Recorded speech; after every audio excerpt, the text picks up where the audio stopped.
Mga idol, welcome sa akong vlog. Ayaw kalimot og subscribe, like sa akong videos. Ako isulti lang ninyo yung sasabihin ko. Bakit mas pinili kong mag-maxim compare sa Moveit? Nag-apply ako ng Moveit pero hindi ko tinuloy kasi nag-maxim na lang ako kasi matagal ako sa maxim pero hindi ako nag-Moveit, nag-try. Pero ang kagandahan sa Moveit, marami silang incentives. Tapos marami yung may insurance sila. Yung madisgrasya ka, may insurance sila. At maganda yung mga incentives nila. Yun, agni talaga ng mga riders na gusto mag-apply ng Moveit. Pero bakit mas pinili kong maging maxim? Pinili kong maging maxim na lang ako maxim rider. Kasi yung commission ni maxim, ang liit compare sa Moveit. Kung palagay natin, yung commission ni Moveit at saka ni maxim, mas malaki talaga ni Moveit.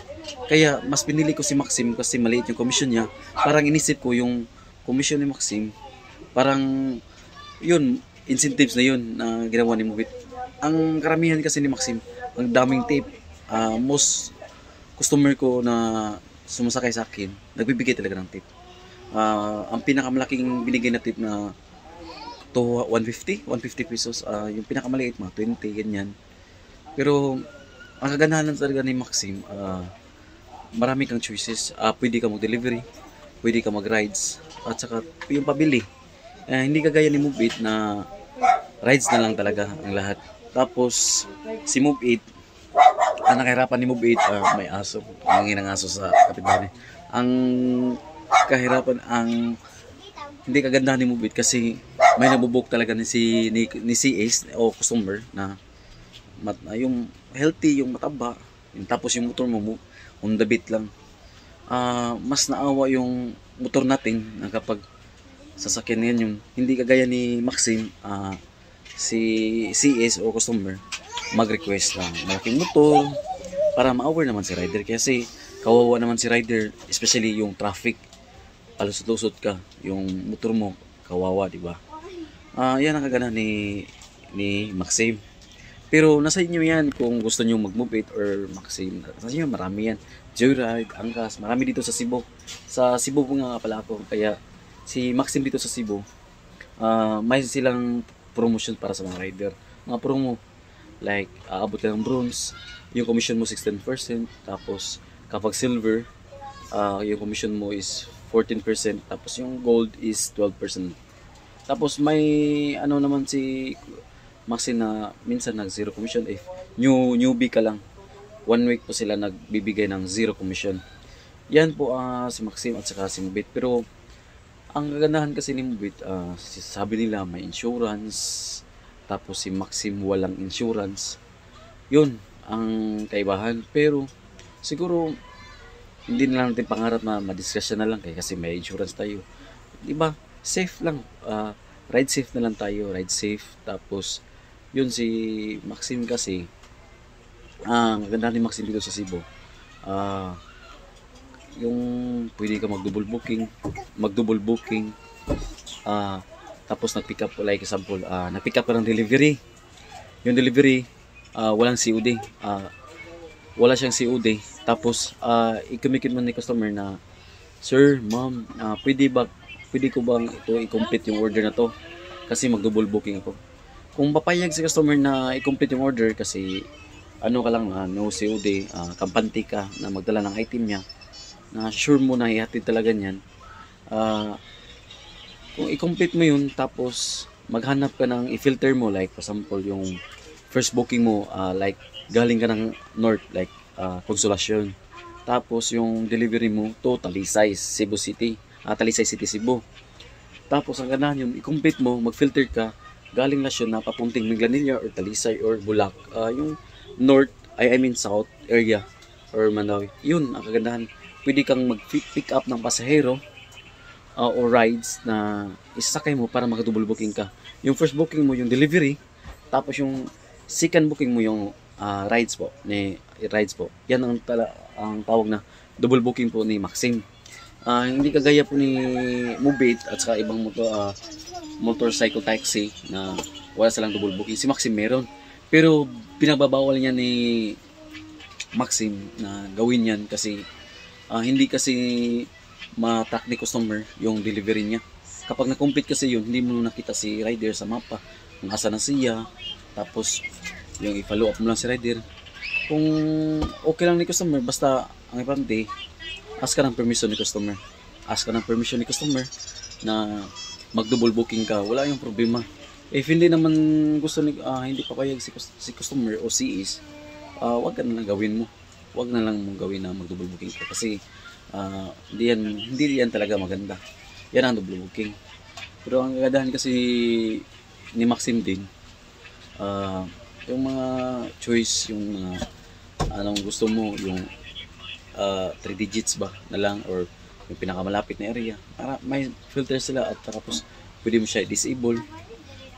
Mag-choose ka na lang ng order mo, i-disable mo hindi yung naka-auto na papasok agad yung delivery or rides po ni Maxim. Hindi kagaya ni Move It or anong kuan na auto pasok sila sa app mo. Si Maxim pwede mo yun i-disable tapos mamili ka kung mag 3 digit ka o hindi. Yan ang kaibahan ni Maxim at saka ni Move It. Dito sa Cebu, si Move It malakas, sobrang lakas, at saka si Maxim ang lakas din. Dito sa Cebu parang si Maxim at saka si Move It parang naglalaban-laban yan. Si Angkas kasi at saka si Jured parang wala na sila. Meron namang sasakay pero kunti na lang, hindi kagaya ni Maxim at saka ni Move It na sobrang lakas lagay dito sa Cebu. Pero yung plate na yung anong tawag nyo, yung rate nila, ang liit naman, hindi compared to Manila. Ang laki ng Manila compared dito sa Cebu City, ang maliit. Siguro mga I think mga 10 pesos per kilometer si Maxim. 10 pesos yata per kilometer si Maxim. Hindi ko say na view yung magkano talaga. Ang ginagawa ko say everyday na biyahe lang ng biyahe. Yun. Biyahe ng biyahe. Pero kung nasa inyo yan, if gusto nyo ang kagandahan din ni Move It na may free helmet. Yung mga gear nila, free na. Hindi kagaya ni Maxim na bilhin mo. Tapos, bilhin mo yung helmet, bilhin mo yung suot mo. Yan lahat, yung box. Pero ang kagandahan lang ni Maxim, ni Move It, compare ni Move It, si Maxim, once na nabili mo yung helmet, complete gear ka. Yung sleeve niya, yung tapos yung bag niya. Hanggang mag-level 3 ka, yung super payo. Ikaw yung naka-prayo, parites ka kung may delivery or rides na. Ikaw ang pinakaunang-unang, kung ikaw ang magandang rating mo, yung parity mo, mas mataas compare sa hindi naka-prayo. Hindi kaganda, yan ang kaganda ni Maxim. Kung kumpleto ka ng gears ni Maxim, ang kaganda niyan, yung may tawag yan, super prayo. Yung pinakamataas na level.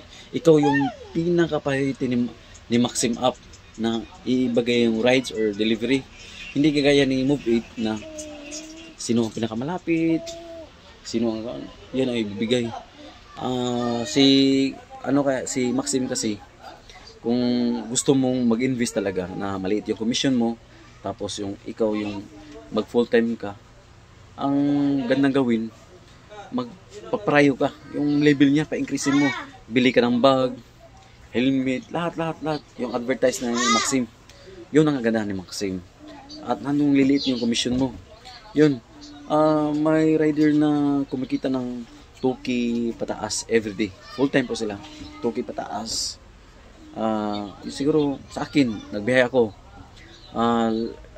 kinikita ko January, April 30 na kumikita ako ng 900, mahigit 6 hours lang po yun, 6 hours. Maliit, siguro kung mag-work ka ng as normal na, okay na yun, malaki na yun. Pero if talaga, mas maganda talaga yung work ka talaga. Yung may normal ka na work, hindi kagaya nito kasi dito walang mga benefits, walang is okay lang self-employed ka. Gagamit mo yung utak mo na mag-self-employed ka, lalagay ka sa is tapos okay lang mag-rides ka, wala yung problema. Pero kung wala kang kung mas ganda ng iisipin mo future, mas focus ka na sa work, talaga ng normal na work na may benefits. Hindi kung gusto mo na mag-rides dito kasi hindi natin alam sa'yo, daanan natin. Baka anong mangyari yan na ganyan. Hindi kaya yung normal talaga ng trabaho na full time, may benefits, may insurance pa, ano yan. Sige guys, yan lang. Huwag kalimutan mag-subscribe at like sa aking video. Thank you. See you sa next video. Salamat.